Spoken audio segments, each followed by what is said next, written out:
এটা একটা $1 billion super yacht, আর এটা একটা পুরো শহরকে জলের উপরে ধরে রাখার জন্য যথেষ্ট বড়। মানুষ কি করে এটা বানাতে পারে? এবং এখন আমি আপনাদের এটা আর $300 মিলিয়ন মেগা ইয়ট, একটি $50 মিলিয়ন গিগা ইয়ট এবং $1 ইয়টের মধ্যে পার্থক্য দেখাবো।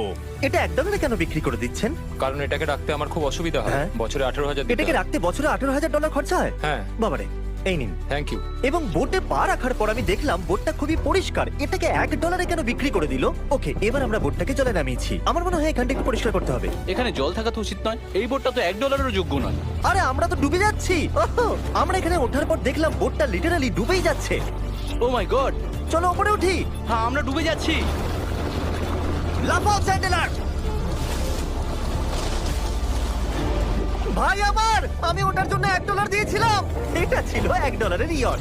এরপরে আমরা ভিডিওতে দেখবো $50 মিলিয়ন ইয়ট, একটা $300 মিলিয়ন ইয়ট এবং একটা $1 বিলিয়ন সুপার ইয়ট। কিন্তু তার আগে দেখবো $1 মিলিয়ন ইয়ট, যেটা আমি যতটা ভেবেছিলাম তার থেকে ছোট। চলে এসো বয়স, ঠিক আছে, দেখা যাক ভিতরে কি আছে।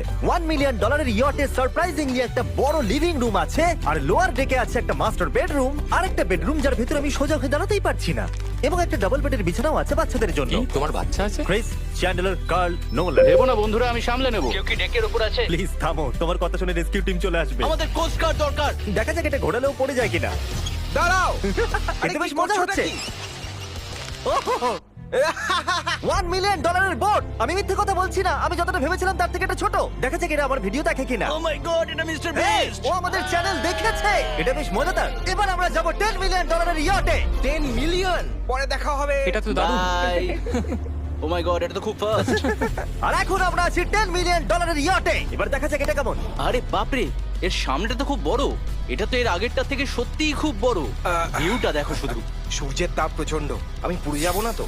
ও মাই গড, এই তো এটা একটা দারুণ বেডরুম। $9 মিলিয়ন বেশি খরচা করার পর এবার আমি ভালো করে দাঁড়াতে পারছি। আর সিঁড়ি দিয়ে নিচে নামার পর আমরা পেলাম আরো 4টে ম্যাসিভ বেডরুম। দুটো টয়লেট এখানে পাশাপাশি কেন? একটা ধোয়ার জন্য। ধোয়ার জন্য? এখানে পুপ করবে আর এখানে ধুয়ে ফেলবে। টয়লেট পেপার ইউজ করে না কেন? তুমি সত্যিই আমেরিকান। সিঁড়ি দিয়ে ওপরে উঠে আরেকটা সিটিং এরিয়া। ও মাই গড, $1 মিলিয়ন ইয়টের সিটগুলো ছিল লেদারের আর গরম। এগুলো কিন্তু তুলনায় খুবই সফট। সফট আর প্র্যাকটিক্যাল। এখন অবধি এই বোটটা আমার সব থেকে বেশি ভালো লেগেছে। দাঁড়াও, পরের বোর্ডটা দেখার জন্য অপেক্ষা করো। ওটা বিশাল। যেহেতু এটা খুব বড়, আমি আমার সব বন্ধুদের ডেকে নিয়েছি, যাও মজা করো। চলো চলো চলো। এই বোটের ক্যাপাসিটি হলো 150 জনের। সবাই এখানে খুব মজা করবে। ও মাই গড, এটা তো দারুণ। একটা ম্যানশন আর এটার মধ্যে পার্থক্য কোথায়? হ্যাঁ ঠিক, এটা তো ম্যানশন। এটা কখন শেষ হবে জিমি? আমি এখনো হাঁটছি।